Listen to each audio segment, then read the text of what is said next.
Ketika kita mendengar bahwa nama Bapak Presiden Soeharto dicabut alias dihapus dari TAP MPR nomor 11/MPR/1998 terkait pemberantasan korupsi, kolusi, dan nepotisme dalam rapat gabungan pimpinan MPR pada 23 September 2024. Mungkin bagi sebagian orang itu dianggap sebagai pertanda dari kemenangan reformasi, sebagai bentuk penghormatan atas jasa-jasa beliau. Namun kita patut bertanya, apakah penghapusan nama ini benar-benar memiliki dampak berarti terhadap kondisi rakyat hari ini? Reformasi seharusnya berarti perubahan menyeluruh, bukan hanya menyulap masa lalu seolah-olah kita sudah berhasil melampauinya.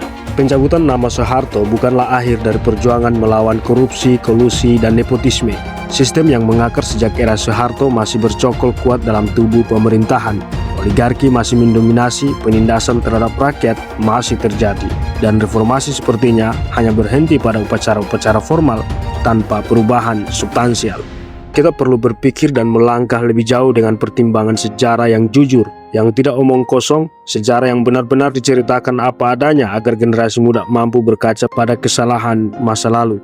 Dari berbagai cerminan sejarah, kita patut menegaskan bahwa sekarang ini yang dibutuhkan adalah penggulingan sistemik terhadap struktur kekuasaan yang menghisap kekayaan rakyat demi keuntungan segelintir orang. Selama oligarki masih bebas bergerak dalam pemerintahan, pencabutan nama Soeharto tidak akan berarti apa-apa. Nama boleh dihapus sesuai keinginan siapa yang menguasai tampuk kekuasaan, tetapi warisan kekuasaannya masih berjalan di belakang layar, mengatur negara dengan tangan besi tak kasat mata.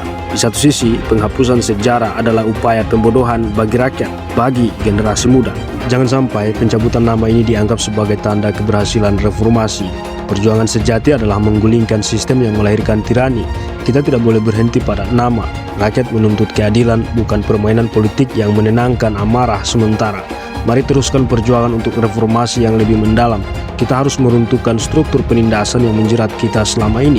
Jangan sampai pencabutan TAP MPR ini adalah bentuk rekonsiliasi sejarah untuk manuver politik yang dapat mengurangi kepercayaan di masa lalu, di mana kita tahu bersama pada akhirnya manuver politik yang tidak bijaksana dan jujur terhadap kekurangan pada diri kita sendiri, kekurangan sejarah, kekurangan terhadap pengetahuan dan pengalaman hitam putih masa lalu yang terjadi justru mengorbankan kelangsungan peradaban emas, memperparah krisis kepercayaan dan konflik.